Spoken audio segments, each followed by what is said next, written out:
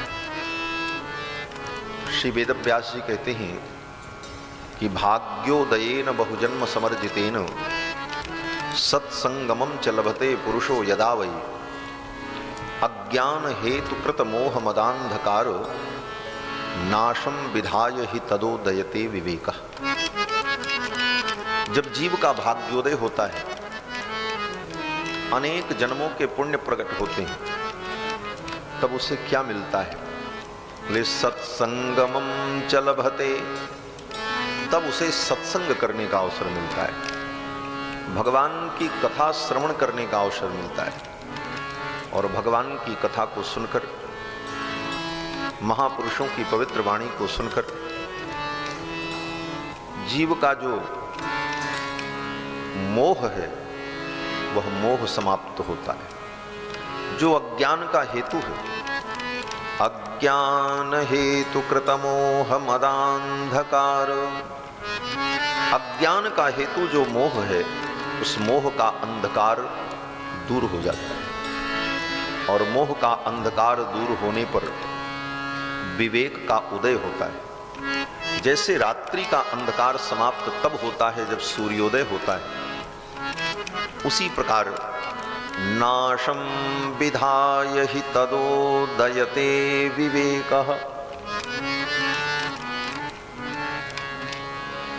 अज्ञान के हेतु मोह का अंधकार छटने पर विवेक का सूर्योदय होता है। यह भगवान की कृपा का फल है। भगवान की जब विशेष कृपा होती है तभी ऐसा अवसर प्राप्त होता है। भगवान की कथा भी सुनना सबके बस की बात नहीं होता है।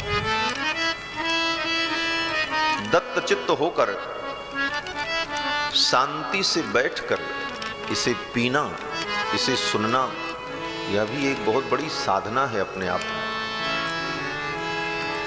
और ये साधना अगर व्यक्ति करना सीख ले तो फिर उसके लिए कोई भी साधना कठिन नहीं रह जाती।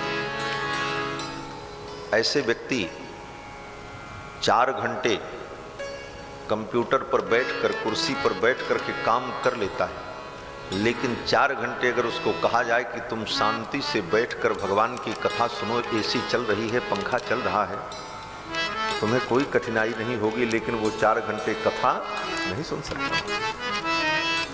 10 बार उठेगा, बैठेगा, कसरत करेगा, इधर जाएगा, उधर जाएगा, फोन देखेगा।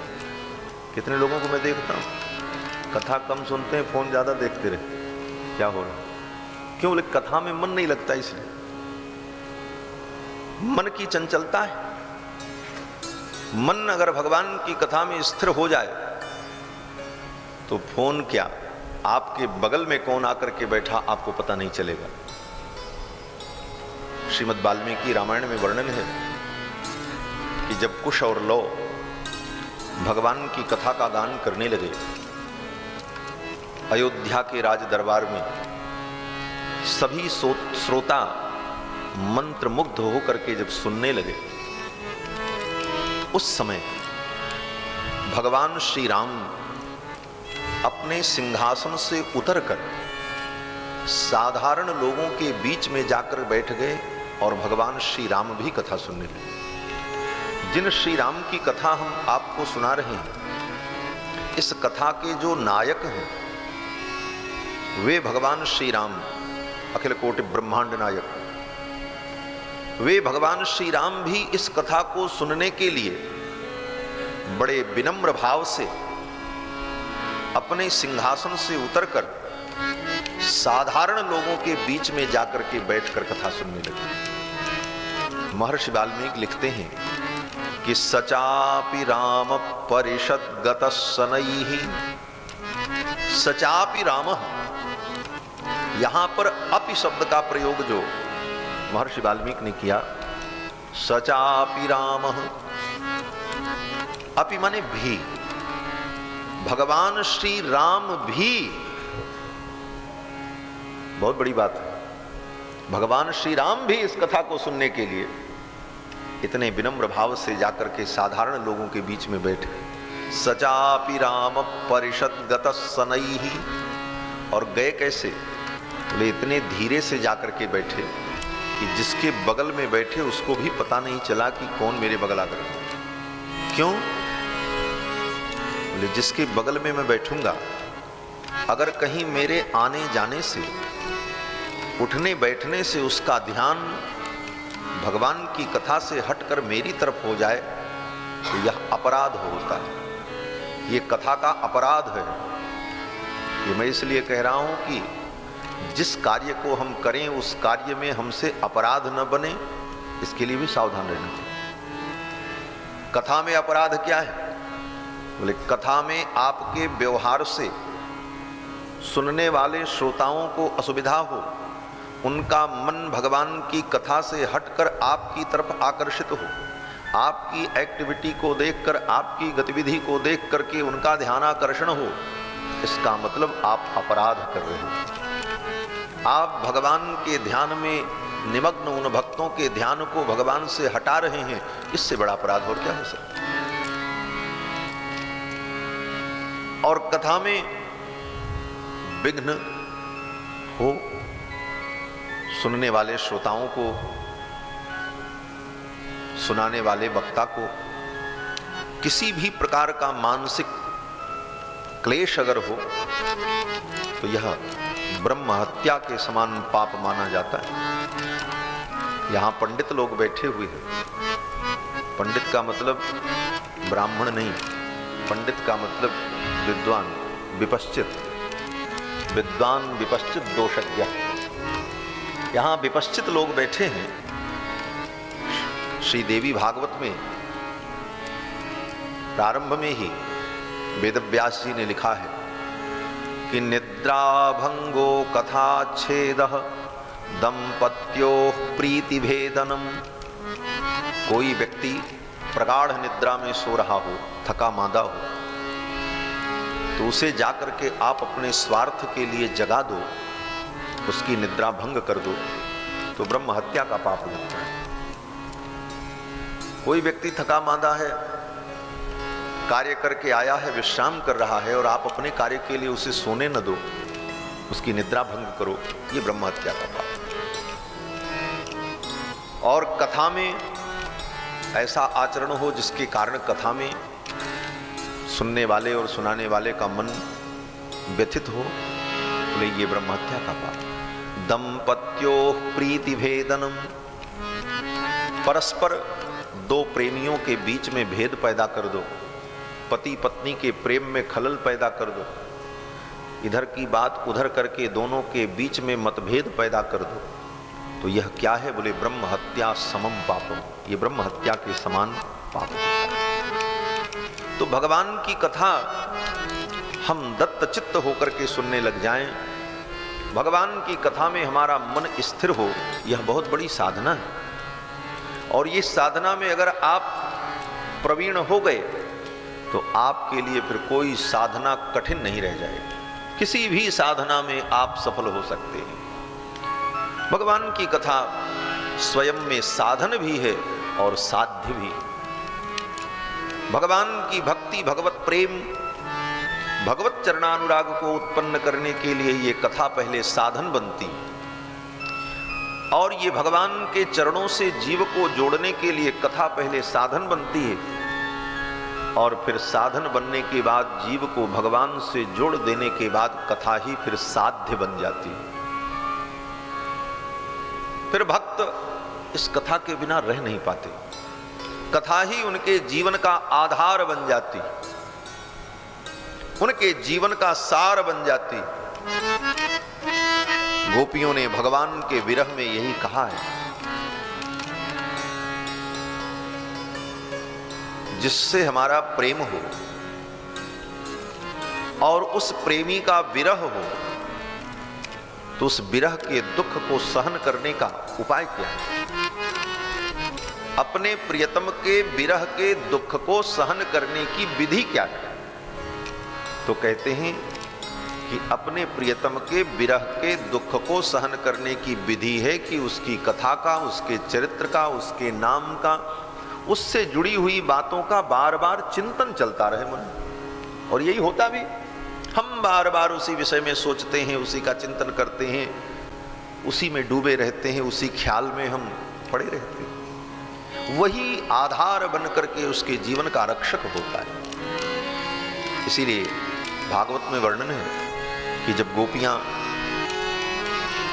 भगवान के वियोग का अनुभव करने लगी तो रो करके गोपियों ने कहा कि तव कथामृतम तप्त जीवनम कविभिरीडितम कल्मषापहम श्रवण मंगलम श्रीमदाततम भुवि गृह्णन्ति ते भूरिदा जनाः। गोपियां कहती हैं कि तव कथामृतम तप्त जीवनम, हे गोविंद आपकी कथामृत संसार से तपे हुए प्राणियों के लिए शीतल जल के समान है, जीवनदायिनी है। कवि भिरीडितम, बड़े बड़े कवियों ने, विद्वानों ने इसे गाया है, इसकी स्तुति की। कल्मषापहम, और ये आपकी कथा जीव के कल्मश को, जीव के पाप को धुल देती है। भुवि गृह्णन्ति ते भूरिदा जनाः, ये गोपियां कह रही हैं कि हे गोविंद, जो आपकी कथा का दान करते हैं उनसे बड़ा दुनिया में कोई दानी नहीं हो सकता। दुनिया में सबसे बड़ा दानी कौन? तो गोपियां कहती हैं कि जो आपके कथा का दान करते हैं उनसे बड़ा दुनिया में कोई दानी नहीं हो सकता। बोले ये सबसे बड़ा दान क्यों है? भुवि गृह्णन्ति ते भूरिदा जनाः। तो संत जन कहते हैं कि दुनिया में कोई भी दान आप दो, वो सब दान एक दिन खत्म हो जाएगा। आप किसी को अन्न दान करो, 10, 20, 50 कुंटल दे डाला, क्या होगा? बोले 2, 4, 6 महीने में खा करके खत्म हो गया दान। आपने सुंदर से सुंदर वस्त्र दिए, सुंदर से सुंदर वस्तु दी, वो सब वस्तु एक दिन समाप्त हो जाएगी। तो कौन सा ऐसा दान है जो देने के बाद कभी समाप्त न हो? तो कहते हैं कथा का दान। भगवान की कथा, ये भगवत चरित्र, ये ज्ञान, इसका दान ऐसा दान है कि आप जिसे दोगे उसके मस्तिष्क में, उसकी बुद्धि में, उसके हृदय में वो दान जाएगा तो आज नहीं जन्म जन्मांतर तक वो दान सुरक्षित रहेगा। इससे बड़ा कोई दान। भुवि गृह्णन्ति ते भूरिदा जनाः। अब इसको दान करने की 2 विधि है। एक विधि तो ये है कि पढ़ करके, सुन करके, समझ करके इसे सुनाओ, जैसे संत लोग सुनाते हैं, महात्मा लोग भगवान की कथा सुनाते हैं, ये कथा का दान।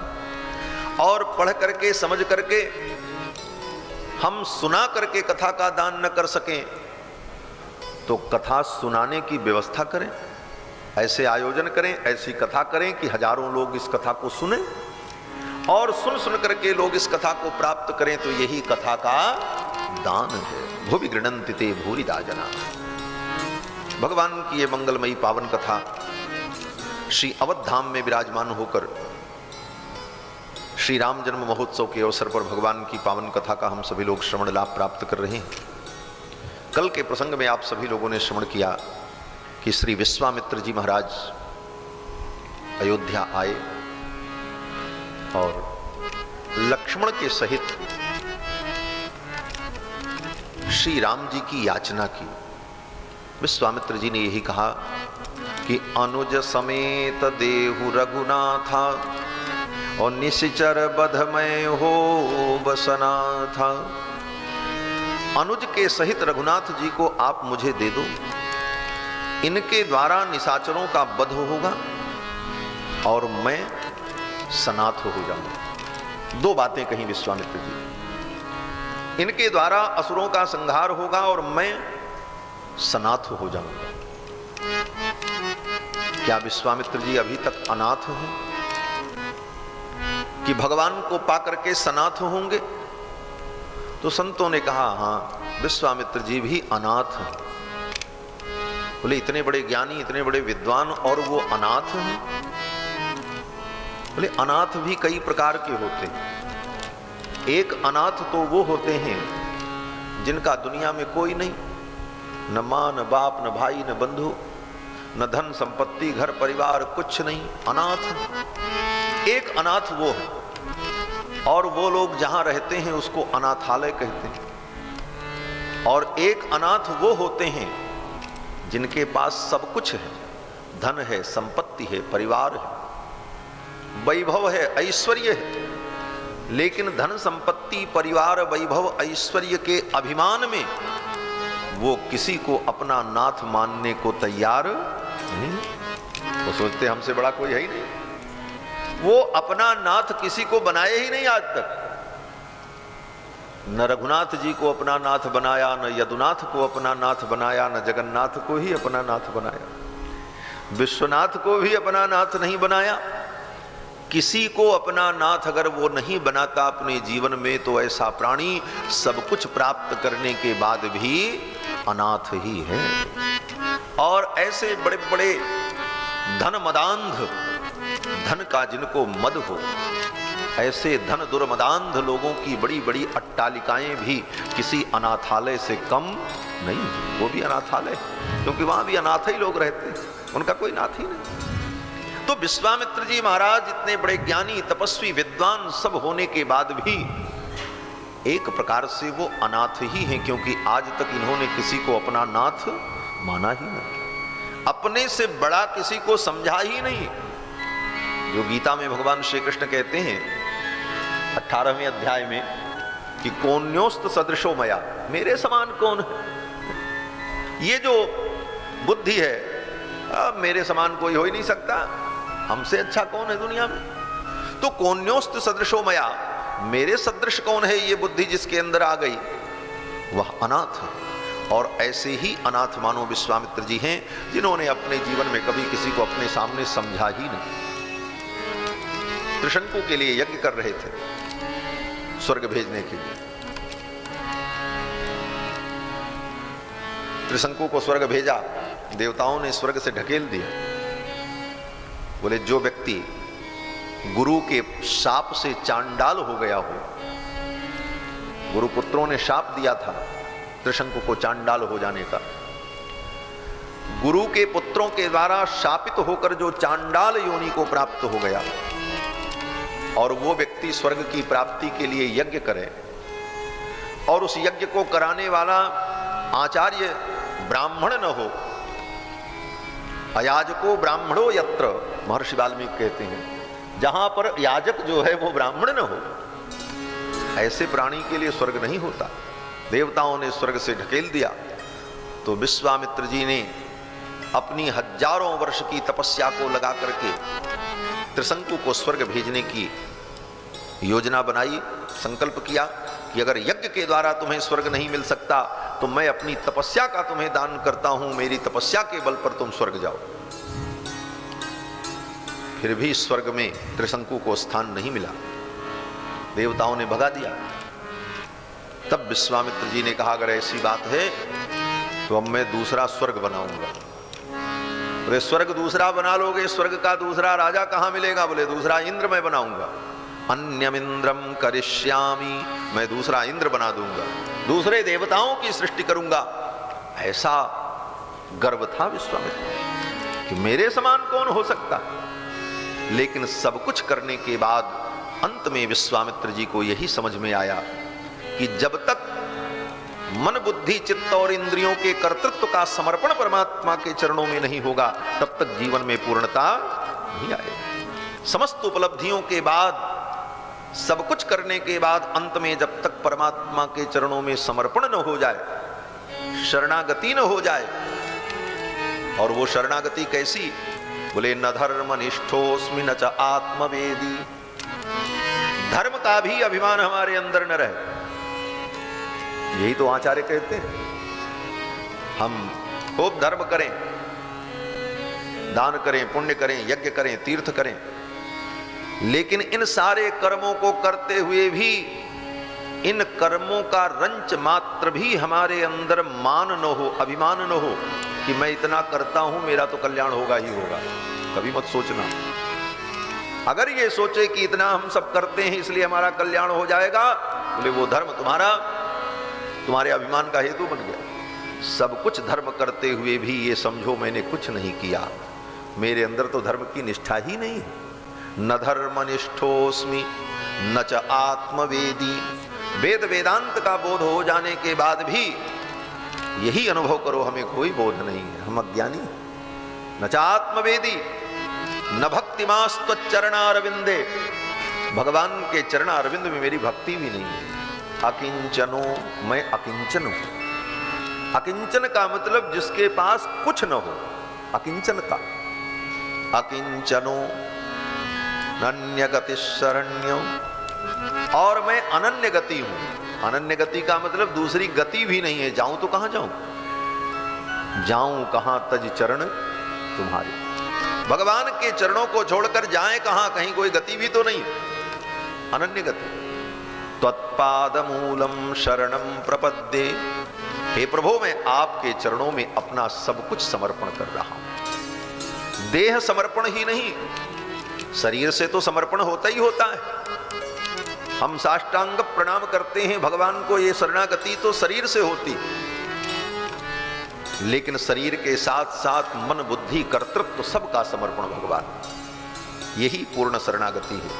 इसीलिए गीता में भगवान ने अर्जुन से कहा कि तुमने मेरी शरणागति तो की, मुझे साष्टांग प्रणाम किया, शिष्यस्ते हम साधिमाम त्वाम प्रपन्नम, लेकिन तुम्हारा मन तुम्हारी बुद्धि ने अभी शरणागति नहीं की। इसलिए मन्मना भव मद्भक्तो मद्याजी माम नमस्कुरु। अपना मन मेरे अंदर लगा दो। मई बुद्धिम निवेशय, अपनी बुद्धि का भी मुझ में निवेश कर दो। इस प्रकार मन बुद्धि चित्त कर्तृत्व इन सब का जब समर्पण हो जाता है तो यही पूर्ण शरणागति होती है। बोलो श्री सीतारामचंद्र भगवान की जय। हमारी अयोध्या के हनुमत दुर्ग, जिसको हनुमान गढ़ी कहते हैं, हनुमान जी का मूल स्थान, वहां के पूज्य महाराज श्री माता श्री राम लखन दास जी महाराज,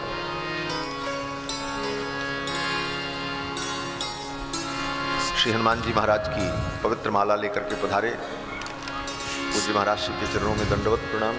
श्रीमन्नारायण नारायण नारायण, श्रीमन्नारायण नारायण नारायण, श्रीमन्नारायण नारायण नारायण, श्रीमन्नारायण नारायण नारायण, श्रीमन्नारायण नारायण नारायण, श्रीमन्नारायण नारायण नारायण, भजमन्नारायण नारायण नारायण, भजमन्नारायण नारायण नारायण, श्रीमन्नारायण नारायण नारायण, श्रीमन्नारायण नारायण नारायण।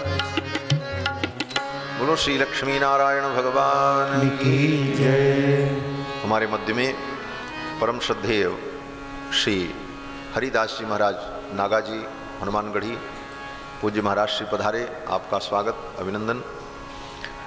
मैं निवेदन कर रहा था कि अपने कर्तृत्व का, अपने अभिमान का, अपने मान का, इन सब का भगवान के चरणों में पूर्ण समर्पण, यही शरणागति है। और राम कथा में शरणागति ही सार है। राम कथा के जिन जिन प्रसंगों पर आप विचार करेंगे तो सबका निष्कर्ष शरणागति है।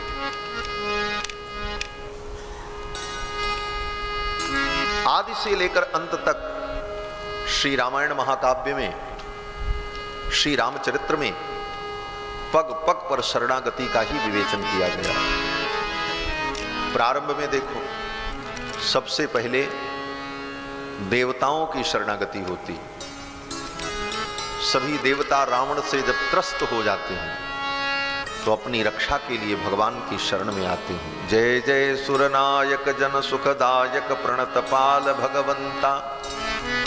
प्रणत पाल भगवान को कह रहे हैं। प्रणत माने शरणागत, और ऐसे शरणागत की रक्षा करने वाले हे प्रभु मैं आपकी शरणागति करूं। देवताओं की शरणागति हुई, ये रामायण के प्रारंभ में ही होती, तभी भगवान का अवतार होता है। तो देवताओं की शरणागति का उद्देश्य क्या है? ले संकेत ये है कि देवता हमसे आपसे ज्यादा समर्थ हैं, उनके पास शक्तियां हैं, उनके पास लोक है, विलक्षण प्रतिभा है, लेकिन इतना सब होने के बाद भी उन देवताओं को भी भगवान की शरण में आना पड़ा। तो हम आप किस खेत की मूली हैं, विचार करना। इतना सामर्थ्य होने के बाद देवताओं को भी अंत में हार करके भगवान की शरण में आना पड़ा, तो हम आप किस खेत की मूली। और फिर भगवान जब अयोध्या में अवतरित हुए तो बड़े बड़े ऋषि मुनियों ने शरणागति की। ये विश्वामित्र जी की शरणागति। विश्वामित्र जी आए और यही कहते हैं कि ये मुझे प्राप्त हो जाएंगे तो मैं सनाथ हो जाऊंगा। और विश्वामित्र जी ने भगवान को पाकर के यही अनुभव किया कि ये मुझे मिल गए, विश्वामित्र महानिधि भाई। विश्वामित्र जी महाराज भगवान को लेकर के अयोध्या से चलते हैं। सरयू जी के किनारे किनारे पद यात्रा करते हैं भगवान श्री राम, कुमार लक्ष्मण और विश्वामित्र। अयोध्या से लगभग 6 कोस की यात्रा संपन्न हुई पैदल। तब तक सायंकाल की वेला हो गई।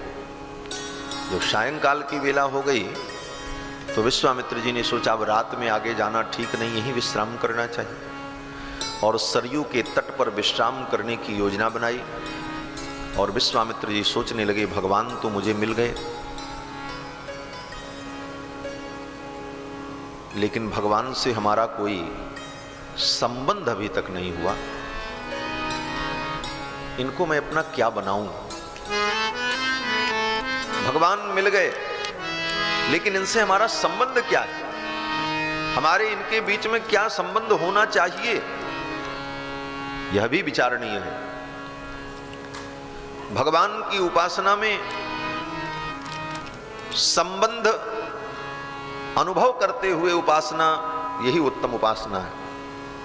भगवान से हमारा क्या संबंध हो, इस विषय पर अगर विचार करो तो पुराणों में और ग्रंथों में कहा गया कि भगवान से जीव के अनेक संबंध हैं।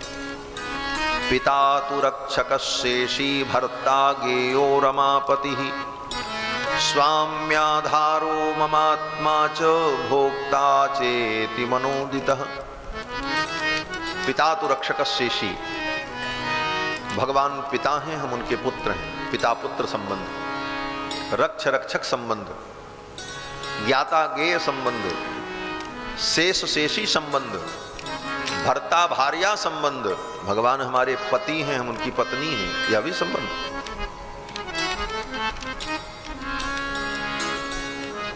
स्वाम्याधारो ममात्मा च, भगवान मेरे स्वामी हैं, मैं उनका दास हूं। वो मेरे आधार हैं, मैं आधेय हूं। मैं उनका शरीर हूं, वो मेरी आत्मा है, यह भी संबंध। ममात्मा च, ऐसे अनेक संबंध जीव के भगवान से हैं। और अगर सूक्ष्म दृष्टि से विचार करें तो जितने संबंध हैं सब भगवान से ही। बाकी संसार के जितने संबंध हैं सब अनित्य हैं। सच्चे मायने में भगवान ही पिता हैं, वही बंधु हैं, वही भाई हैं, वही गुरु हैं, वही सब कुछ है। इसीलिए हम प्रार्थना में कहते हैं कि त्वमेव माता च पिता त्वमेव, त्वमेव बंधुश्च गुरुस्त्वमेव, त्वमेव विद्या द्रविणं त्वमेव, त्वमेव सर्वं मम देव देव। भगवान ही सब कुछ है। तो ये सब संबंध हैं, लेकिन इन संबंधों में किसी एक संबंध का स्मरण करते हुए भगवान का चिंतन और भजन करना चाहिए। तो विश्वामित्र जी सोचने लगे मैं भगवान को अपना क्या बनाऊं। विश्वामित्र जी ने सोचा संबंध तो बहुत हैं, लेकिन उन संबंधों में सबसे बढ़िया संबंध यही होगा कि मैं भगवान को अपना शिष्य बना लूं, ये मेरे शिष्य बन जाएं, मैं इनका गुरु बन जाऊं, यही संबंध ठीक है। देखो, भगवान के हम गुरु बन जाएं, भगवान हमारे शिष्य बन जाएं, साधारण व्यक्ति को तो लगता है महाराज भगवान को अपना चेला बनाना ये कहाँ अच्छा काम है। बोले दुनिया की दृष्टि में भले अच्छा न हो, लेकिन भगवान तो कहते हैं तुम कुछ तो बनाओ मुझे, नहीं मुझे गुरु बना सकते तो अपना चेला ही बना लो। तुम मुझे अपना बाप मानने को तैयार नहीं हो तो तुम ही मेरे बाप बन जाओ, मैं तुम्हारा बेटे भी बनने को तैयार हूं। कुछ तो बनाओ, कोई संबंध तो मुझसे जोड़ो। और विश्वामित्र जी ने यही सोचा कि क्यों न मैं इनको अपना शिष्य बना दूं। और विश्वामित्र जी ने राम जी से कहा, राम जाओ सरयू जल में आचमन करके आओ, मैं तुम्हें मंत्र दूंगा। भगवान ने आज्ञा का पालन किया। भगवान श्री राम ने जाकर के सरयू जल में आचमन किया, प्रोक्षण किया और आ गए। गृहाण वत्स सलिलम मा भूतकालस्य पर्ययः। विश्वामित्र जी ने कहा गृहाण वत्स सलिलम, जाओ आचमन करके आओ। मा भूतकालस्य पर्ययः, विलंब मत करो, मैं तुम्हें विद्या प्रदान करना चाहता हूं। और फिर वहीं सरयू के तट पर भगवान श्री राम को विश्वामित्र जी ने बला और अतिबला नाम की विद्या प्रदान की। और फिर रात्रि में तीनों ने वहीं पर विश्राम किया। प्रातः काल फिर वहां से आगे चले। सरयू जी के किनारे होते होते उस स्थल पर पहुंचे जहां पर सरयू और गंगा का संगम था। दोनों नदियों के संगम स्थल पर पहुंच करके गंगा पार किया। गंगा पार करने के बाद गहन जंगल पड़ा। उस घनघोर जंगल में जब प्रवेश किया तो विश्वामित्र जी ने कहा, राम सावधान हो जाओ। राम जी ने कहा क्यों? गुरु जी ने कहा, राम ये वन जो है ना ये बड़ा भयानक है।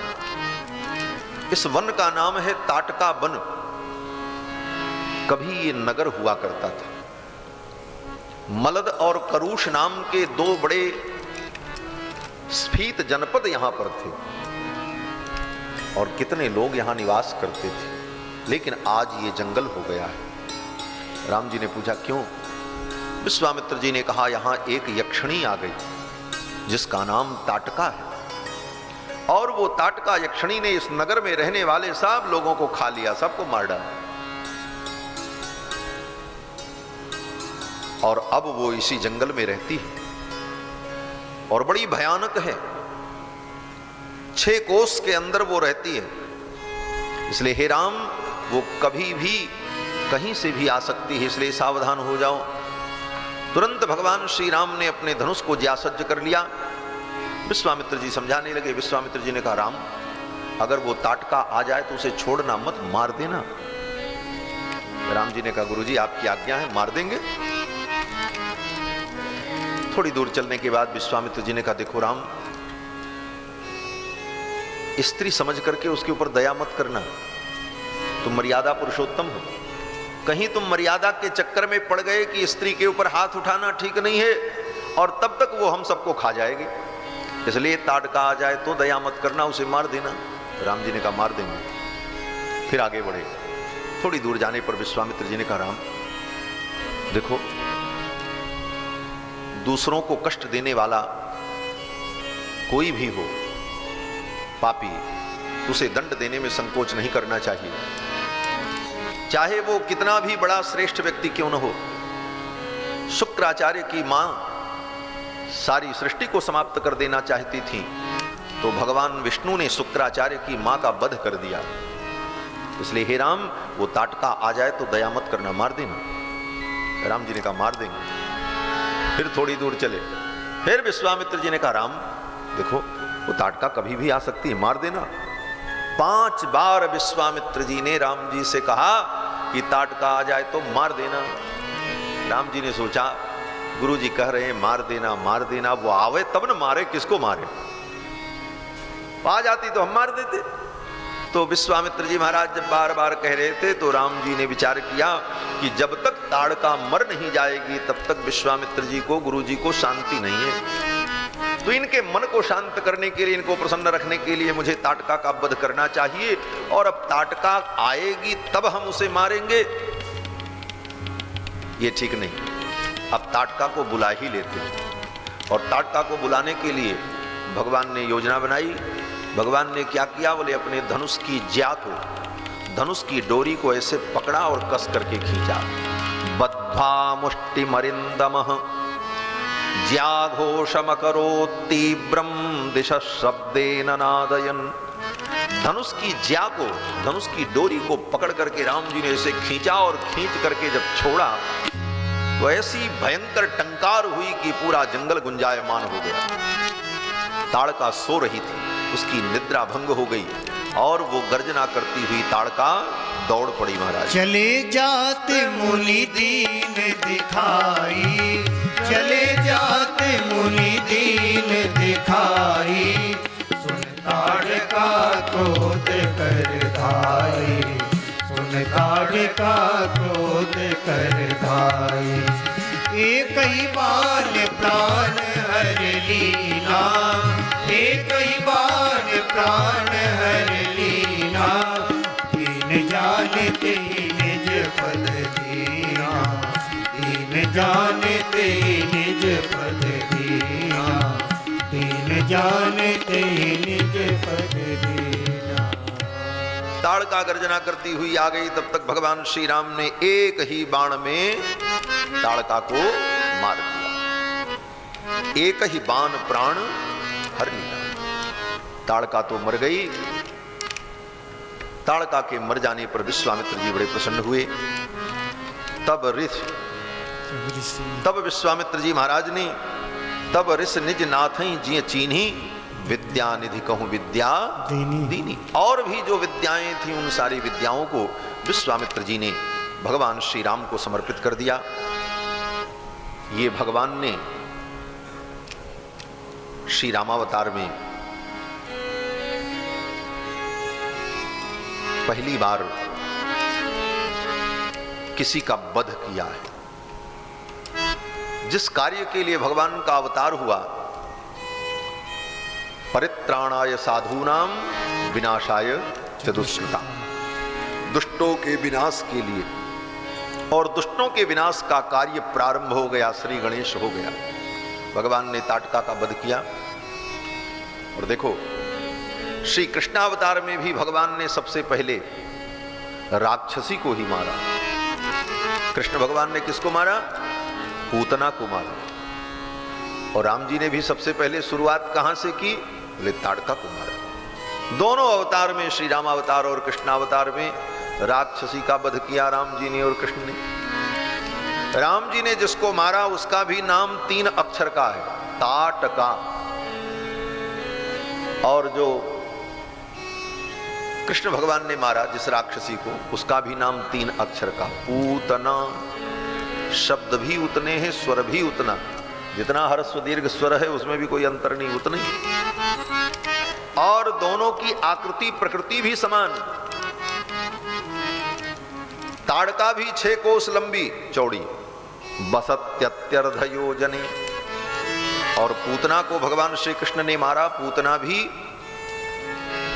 6 कोस की थी। वेदव्यास जी लिखते हैं कि जब भगवान ने पूतना का दूध पीते पीते उसके प्राण को भी पी लिया, तस्मिन् स्तनम दुर्जर वीर्यमुल्बणम घोरांकमादाय शिशोर्ददावथ, गाढ़ं कराभ्याम भगवान प्रपीड्य तत्प्राणैः समं रोष समन्वितो पिबत।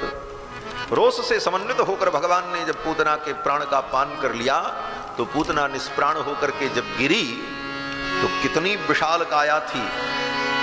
सुखदेव जी कहते हैं कि राजन, पतमानोपि तद्देह स्त्री गव्यूत्यंतरद्रुमान चूर्णयामास राजेंद्र। हे राजन, 3 गव्यूत के अंदर जितने वृक्ष थे सब ध्वस्त हो गए, 6 कोस लंबे। तो पूतना भी 6 कोस की और ताड़का भी 6 कोस की। ये 6 कोश क्या है? बोले 6 कोश का मतलब षड विकार। षड विकार युक्त अविद्या ही पूतना है और षड विकार युक्त ताड़का भी अविद्या है और अविद्या का नाश भगवान के द्वारा ही होता है। अविद्या का नाश करते हैं भगवान श्री रामावतार में, ताड़का रूपी अविद्या का नाश राम जी के द्वारा होता है और पूतना रूपी अविद्या का नाश कृष्ण भगवान के द्वारा। षड विकार युक्त अविद्या क्या है? बोले संसार में जो कुछ है ये सब अविद्या का ही परिणाम है और अविद्या में सदा 6 विकार होते ही रहते हैं। वो 6 विकार कौन हैं? बोले महर्षि यास्क ने अपने निरुक्त में इसका वर्णन किया है कि षड्भाव विकाराः भवन्ति तिवार्ष्यायणः। महर्षि यास्क ने अपने निरुक्त में षड विकार का जब वर्णन किया तो कहते हैं कि जायते, पहला विकार उत्पन्न होना, उसके बाद वर्धते, बढ़ना, और फिर बढ़ने के बाद स्थीयते, कुछ दिन तक उस रूप में स्थिर रहना, फिर परिणमते, उसमें परिणाम होना, बदलना, फिर अपक्षीयते, घटना, और फिर अंतिम विकार विनश्यति, नष्ट हो जाना। ये षड विकार है और ये संसार में चलता रहता, यही अविद्या का परिणाम। संसार में कोई भी वस्तु देख लो, वस्तु, शरीर, निर्माण, जो भी है, कोई वस्तु पहले उत्पन्न होती संसार में। कोई भी चीज हो, कोई बनाएगा तो उसको पैदा होगी वस्तु, चाहे हमारा आपका शरीर ही क्यों न हो। तो पहला विकार क्या हुआ? बोले वस्तु उत्पन्न हुई। दूसरा विकार बोले वो वस्तु धीरे धीरे बढ़ने लगी, उसमें विकास हुआ, ये दूसरा विकार। तीसरा विकार बोले विकास की एक निश्चित सीमा पर पहुंचने पर वो विकास रुक गया, अब उससे ज्यादा नहीं बढ़ना, ये तीसरा विकार। फिर चौथा विकार बोले अब उसमें परिवर्तन दिखने लगा, उसका रंग रूप धीरे धीरे बदलने लगा, ये चौथा विकार। फिर पांचवा विकार बोले अपक्षीयते, वो धीरे धीरे घटने लगा, क्षीण होने लगा, और क्षीण होते होते एक दिन स्थिति आई विनश्यति, खत्म हो गया। यही संसार में हर वस्तुओं के साथ जगत में होता है, यही षड विकार है। और इस षड विकार से मुक्त होने का उपाय क्या है? बोले हम अपने स्वरूप को समझ लें, अविद्या को छोड़ दें, अविद्या से मुक्त होकर अपने ज्ञान स्वरूप को, अपने आत्म स्वरूप को प्राप्त कर लें। तो श्री रामावतार में भगवान श्री राम ने अविद्या ताड़का का संहार किया। फिर वहां से भगवान आगे चलते हैं। विश्वामित्र जी महाराज भगवान को लेकर के अपने आश्रम में पहुंचे। आयुध सर्व समर्पिके प्रभु निज आश्रम आनी। समस्त आयुधों को भगवान श्री रघुनंदन को विश्वामित्र जी ने सौंप दिया। विश्वामित्र जी ने अपने जीवन में जितने अस्त्र शस्त्र प्राप्त किए थे, वो अस्त्र शस्त्र कैसे थे? वे आज जैसे नहीं थे कि दुकान से खरीद ले आओ, तलवार ले आओ, भाला ले आओ, बंदूक लाओ, राइफल लाओ और सब बटोर करके बोरा में कस कर रखो, गाड़ी में भर कर रखो। ऐसे अब आयुध नहीं थे, मंत्रमय थे। मंत्रों के द्वारा उन दिव्य आयुधों को, उन दिव्य शक्तियों को विश्वामित्र जी ने प्राप्त किया था। धर्म चक्रम, काल चक्रम, दंड चक्रम तथैव च।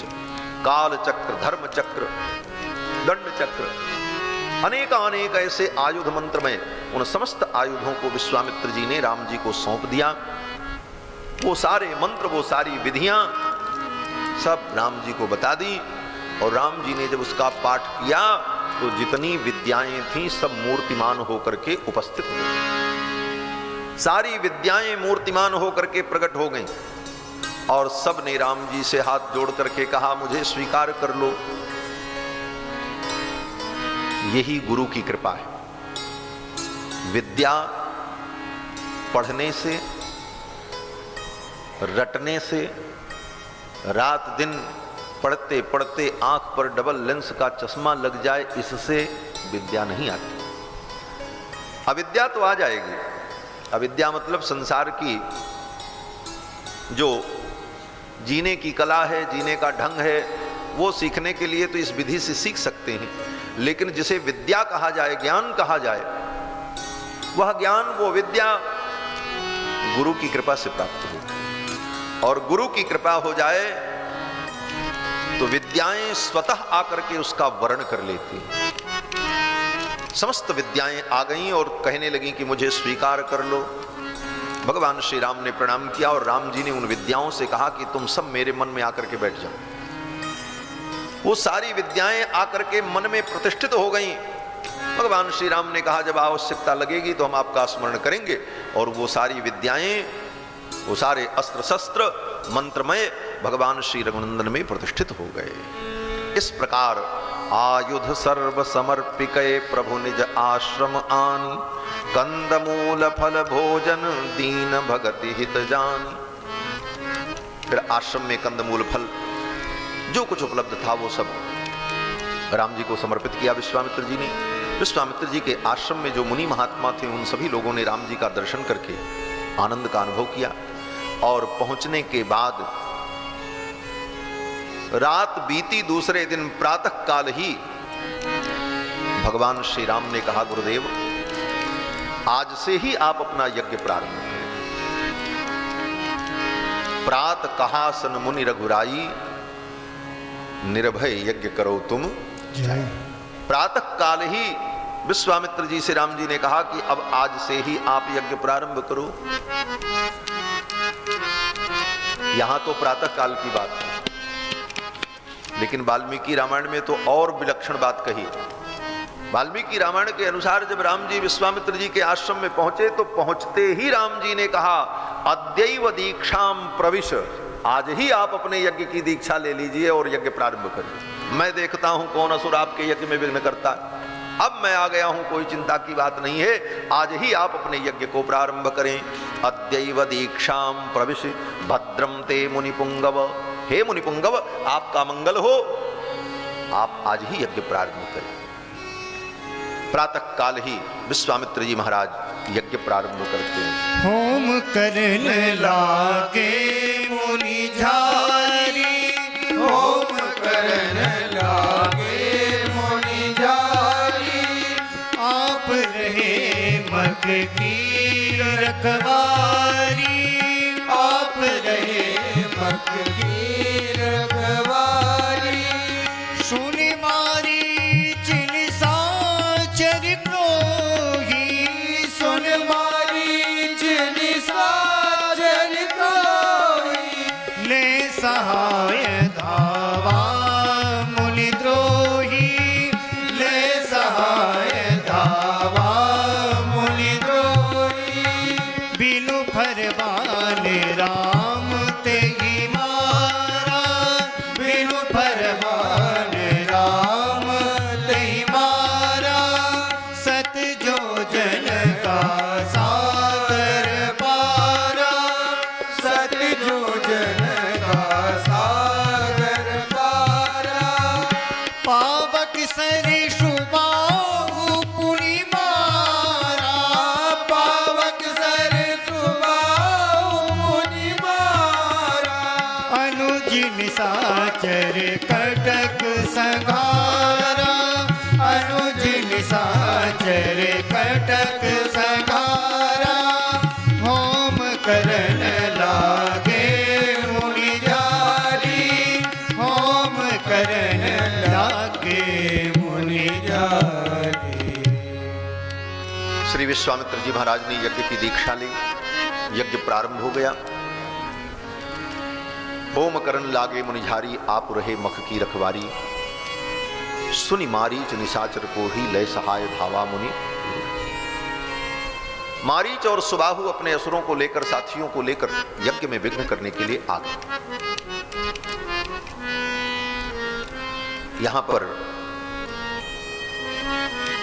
जिस चौपाई में वर्णन करते हैं कि होम करन लागे मुनिझारी, आप रहे मख की रखवारी, भगवान यज्ञ की रक्षा कर रहे हैं। और फिर अगली चौपाई बोले सुन मारीच निशाचर क्रोही लय सहाय धावा मुनि ध्रुव।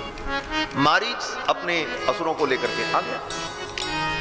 लगता है कि जैसे ही यज्ञ प्रारंभ हुआ तब तक मारीच आ गया,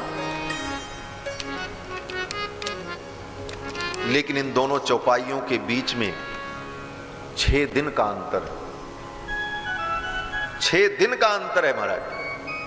यज्ञ प्रारंभ हुआ, यज्ञ मंडप के द्वार पर भगवान श्री राम और लक्ष्मण धनुष बाण लेकर के खड़े, सतत सावधान होकर के यज्ञ की रक्षा कर रहे हैं। एक दिन बीत गया, 2 दिन बीता, 3 दिन बीता, 4 दिन बीता। अनिद्रम षड अहोरात्रम तपोवनमरक्षताम। अनिद्रम षड अहोरात्रम, 6 दिन 6 रात्रि तक अनिद्रम, एक क्षण भी राम जी ने और लक्ष्मण ने निद्रा नहीं ली। ऐसी जिम्मेदारी किसके अंदर होगी? इतनी जिम्मेदारी से काम करो। ये राम जी के चरित्र से सीखो। एक जिम्मेदारी व्यक्ति को सौंप दो तो व्यक्ति को लगता पहाड़ गिर गया सिर पर, और थोड़ी सी भी चूक नहीं हुई। 6 दिन 6 रात्रि तक अनिद्रम षड अहोरात्रम तपोवनमरक्षताम, 6 दिन 6 रात्रि तक एक क्षण भी विश्राम नहीं किया और यज्ञ की रक्षा करते रहे। जब 6 दिन बीत गया तब राम जी ने कहा लक्ष्मण अब सावधान हो जाओ। सावधान तो पहले भी थे, लेकिन राम जी कहते हैं लक्ष्मण अब अधिक सावधानी की आवश्यकता है, क्योंकि कल यज्ञ की पूर्णता है और अभी तक मारीच सुबाहु आए नहीं। अब वो आ सकते हैं और कभी भी आ सकते हैं। तब तक मारीच और सुबाहु आ गए। मारीच सुबाहु जब आए तो भगवान श्री राम ने मारीच को बिनु फर बाण राम ते ही मारा। ऐसे बाण से राम जी ने मारीच को मारा जिस बाण में फर नहीं था।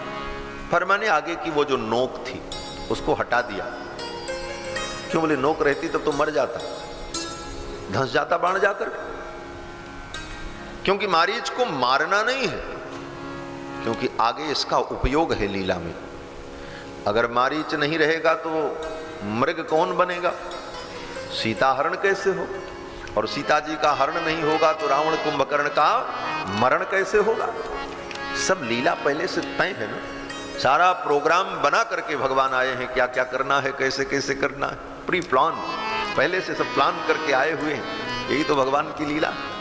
तो भगवान ने मारीच को मारा, फर बिन राम बाण राम ते ही मारा। और महर्षि वाल्मीकि कहते हैं कि भगवान ने मारीच को मानवास्त्र से मारा। जैसे अनेक प्रकार के अस्त्र होते हैं, पाशुपतास्त्र पशुपति का अस्त्र, ब्रह्मास्त्र ब्रह्मा जी का अस्त्र, ऐन्द्र अस्त्र इंद्र का अस्त्र, आग्नेयास्त्र अग्नि देवता का अस्त्र।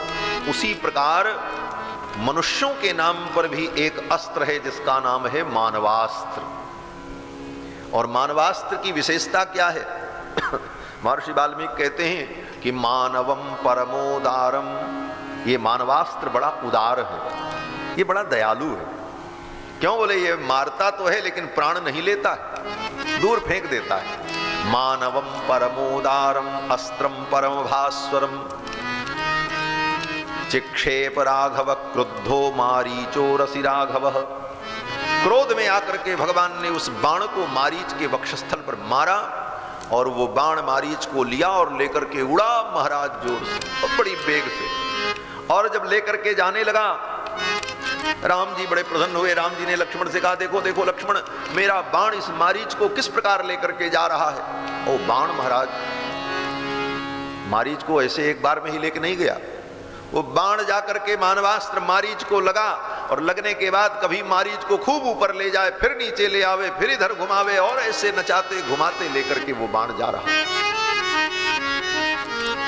भगवान ने कहा देखो लक्ष्मण, ये मानवास्त्र किस प्रकार नयत्तेनम, इस मारीच को किस प्रकार लेकर के जा रहा है घुमाते हुए, और इसके प्राण का भी हरण नहीं कर रहा है।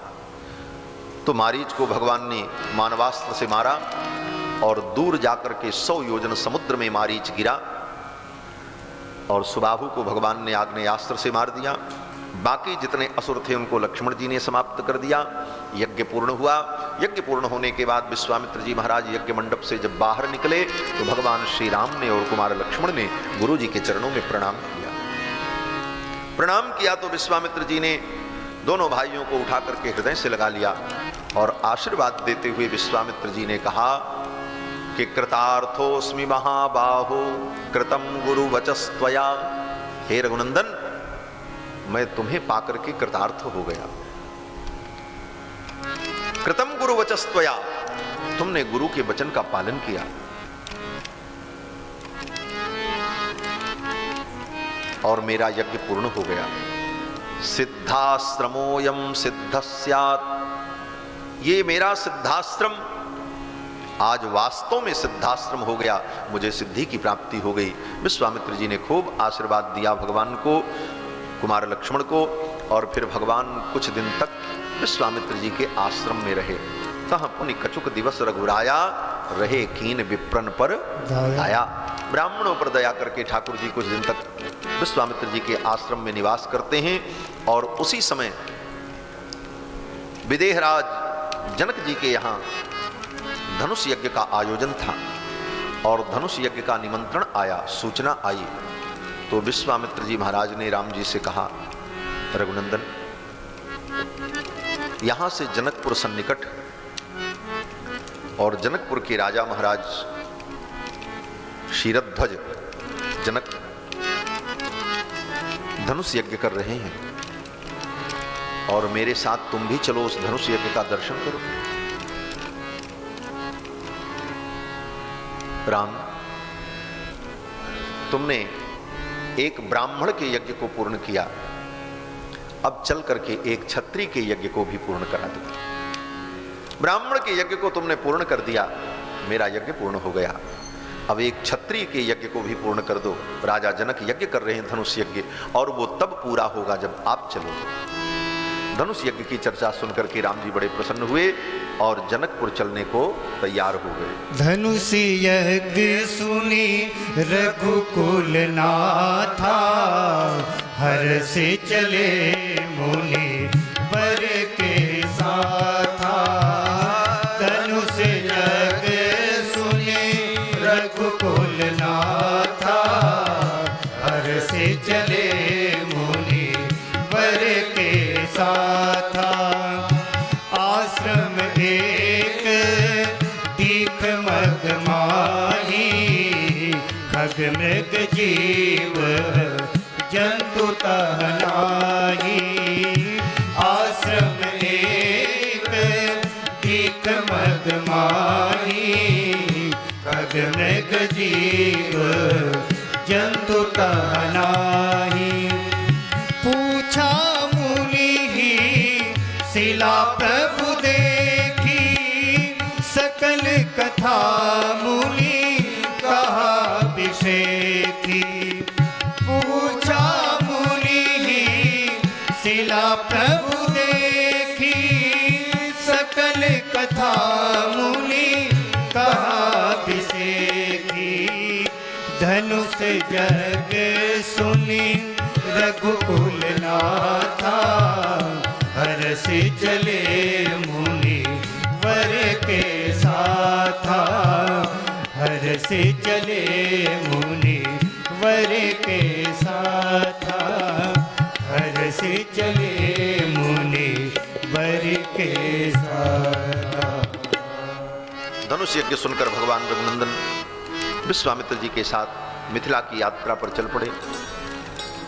रास्ते में एक आश्रम दिखाई पड़ा, आश्रम एक दीख मग माही, और उस आश्रम में खग मृग जीव जंतु तह नाही। वहां पर कोई पशु पक्षी, कोई जीव जंतु नहीं, ऐसा निर्जन आश्रम था।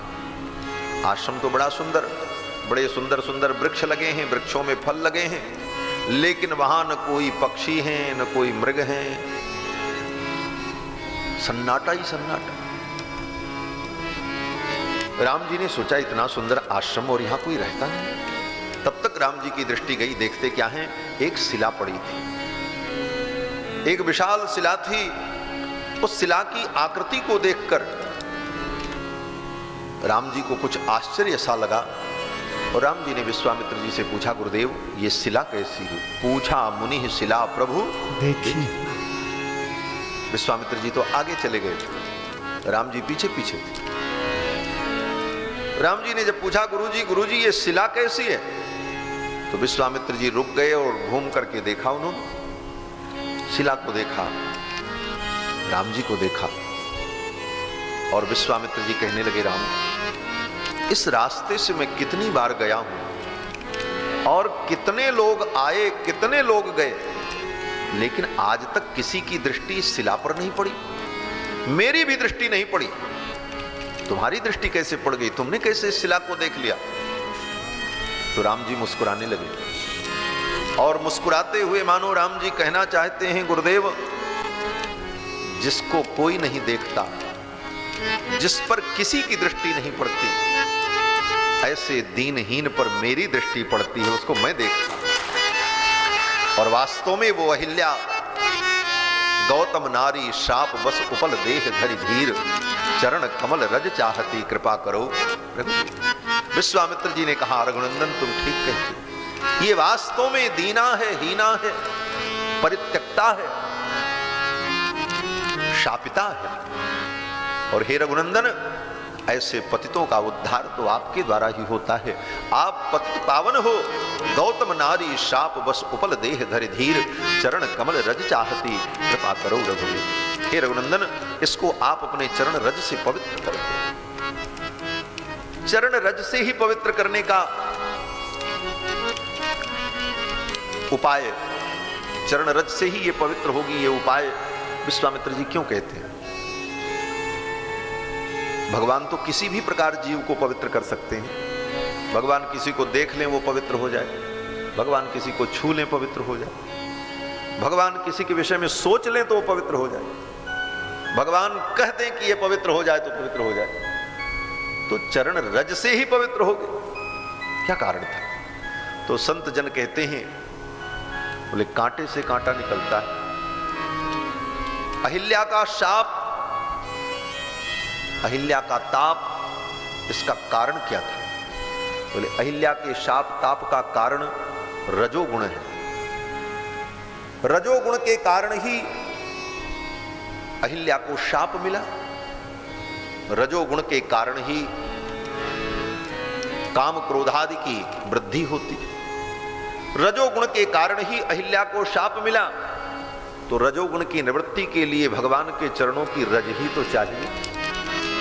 इसीलिए विश्वामित्र जी ने कहा, चरण कमल रज चाहती कृपा करो रघुवीर। अब भगवान के सामने बड़ा धर्म संकट हो गया। क्या धर्म संकट? बोले धर्म संकट कहते किसे? बोले धर्म संकट का मतलब कि इधर भी जाओ तो धर्म की हानि और इधर भी जाओ तो धर्म की हानि। किधर जाएं, किसका वर्ण करें, किसको छोड़ें, ऐसी स्थिति जब उत्पन्न होती उसी को धर्म संकट कहते हैं। ये धर्म संकट राम जी के सामने आ गया। राम जी ने सोचा, गुरु जी की आज्ञा का पालन करना धर्म है। गुरु जी कह रहे हैं अपने चरण रज से इसको पवित्र कर दो, ये धर्म है। तो गुरु जी की आज्ञा पालन करना धर्म है। और दूसरी तरफ इस अहिल्या को मैं अपने चरण रज से पवित्र करूं, अपने चरणों से इस शिला को मैं स्पर्श करूं, ये अधर्म है। ये अधर्म क्यों है? बोले कुछ भी हो, देखने में भले वो शिला है, लेकिन वो है कौन? बोले वो अहिल्या है। और अहिल्या कौन है? बोले ब्राह्मण पत्नी है। एक ब्राह्मणी को, गऊ को, संत को, भगवान की प्रतिमा को, देवताओं की प्रतिमा को पैर से स्पर्श करना ये मर्यादा नहीं। भगवान सोचने लगे कि अगर मैं चरण से छूं तो ये मर्यादा नहीं होगी, अधर्म होगा। और गुरु जी की आज्ञा का पालन अगर मैं न करूं तो ये भी अमर्यादा है। गुरु जी की आज्ञा का पालन नहीं होगा तब भी अधर्म, और आज्ञा का पालन करके चरण से छूते हैं तब भी अनुचित। ऐसा धर्म संकट उपस्थित हुआ राम जी के सामने। फिर राम जी ने विचार किया कि कुछ भी हो, आज्ञा गुरुणाम अविचारणीया। गुरु की आज्ञा विचारणीय नहीं होती।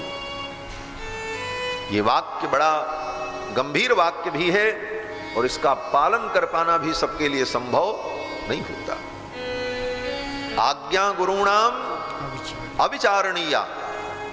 गुरु की आज्ञा में कभी विचार नहीं करना चाहिए।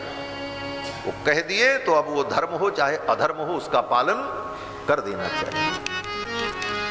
मातु पिता और मातु पिता और गुरु की वाणी, मातु पिता और गुरु की वाणी, बिनय विचार करिए शुभ जानी, बिनय विचार करिए शुभ जानी, बिनय विचार करिए शुभ जानी, बिनय विचार करिए शुभ जानी, मातु पिता और गुरु की वाणी, मातु पिता और गुरु की वाणी, मातु पिता और गुरु।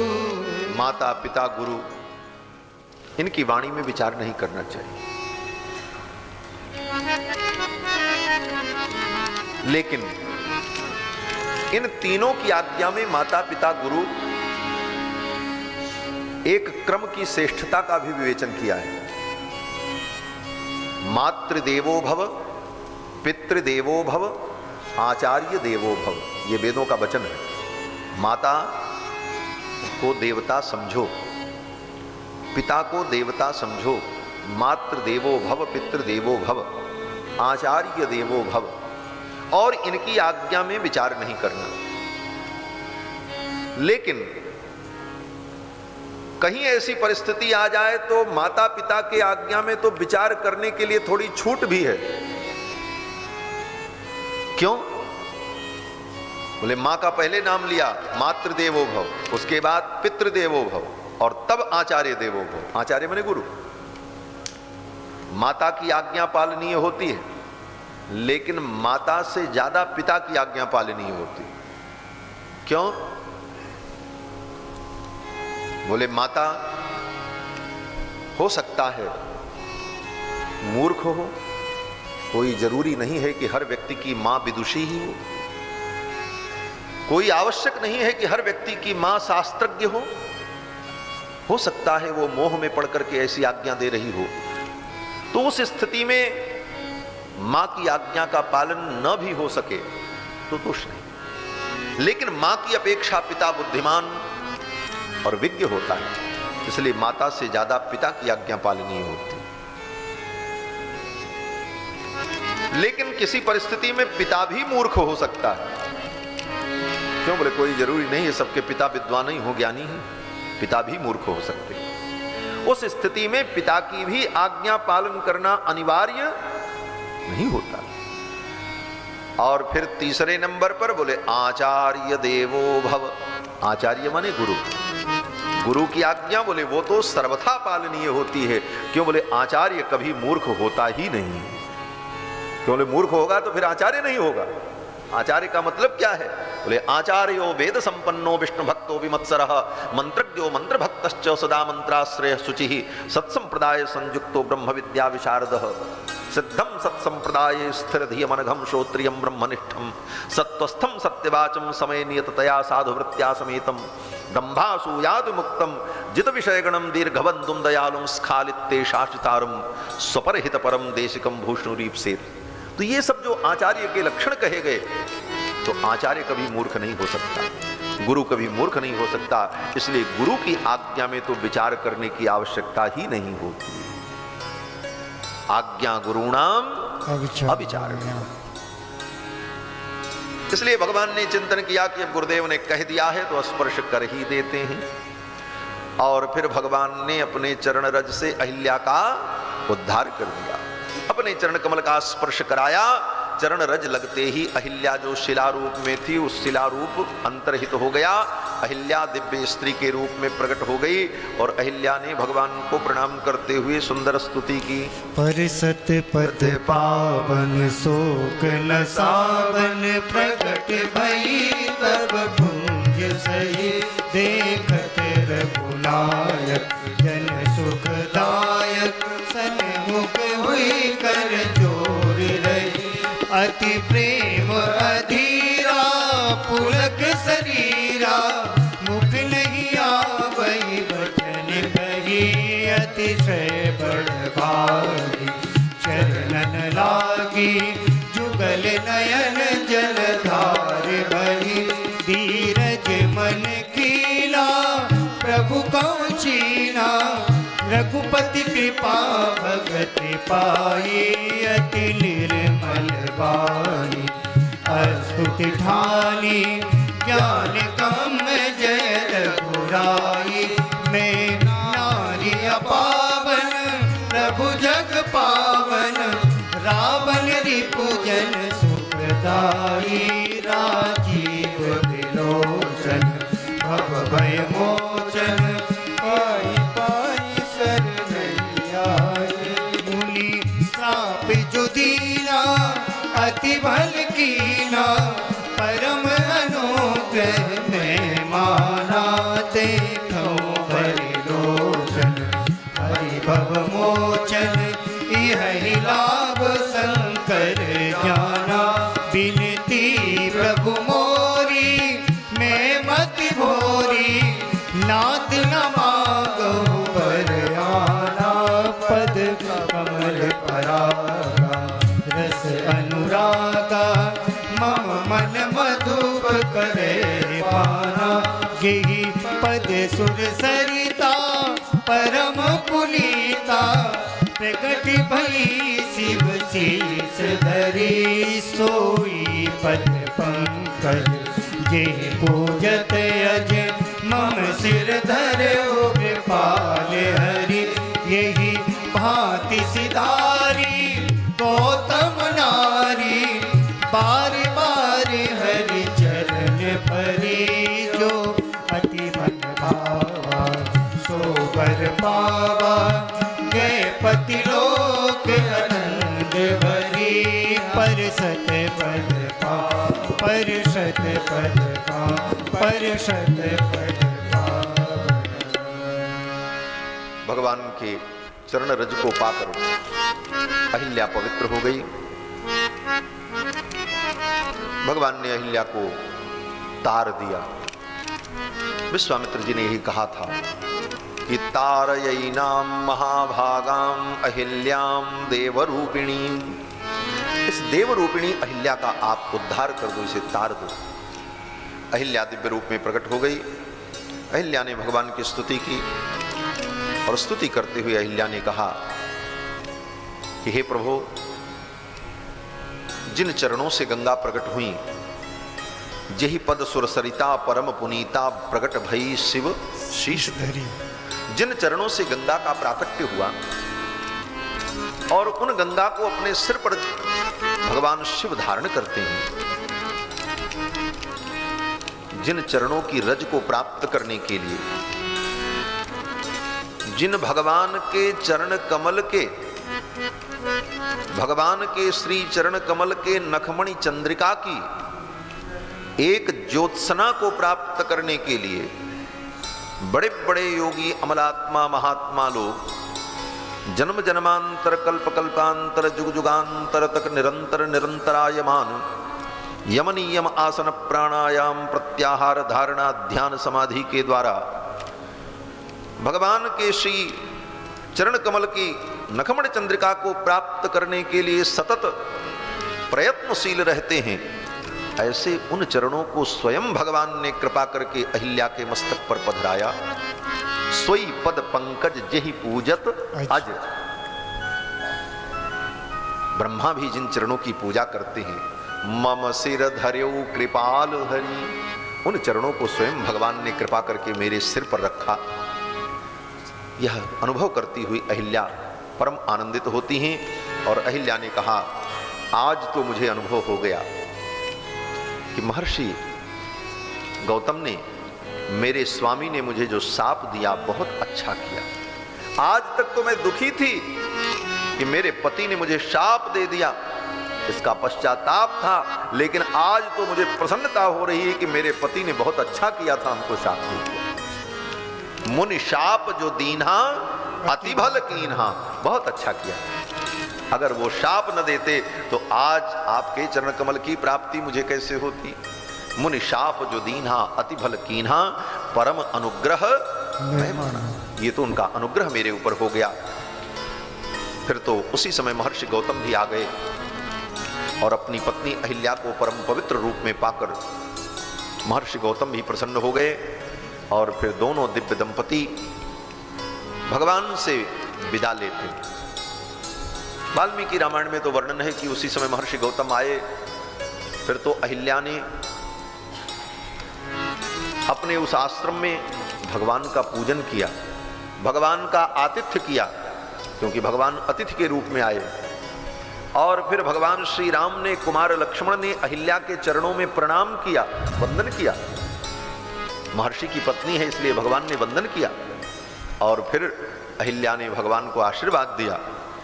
और फिर दोनों दिव्य दंपति अहिल्या और महर्षि गौतम विदा होते हैं। सो अति मन भावा सो बरु पावा, गए पति लोक अनंत। श्री गोस्वामी तुलसीदास जी महाराज कहते हैं कि तुलसी जिनकी धूरी परिस अहिल्या तरी,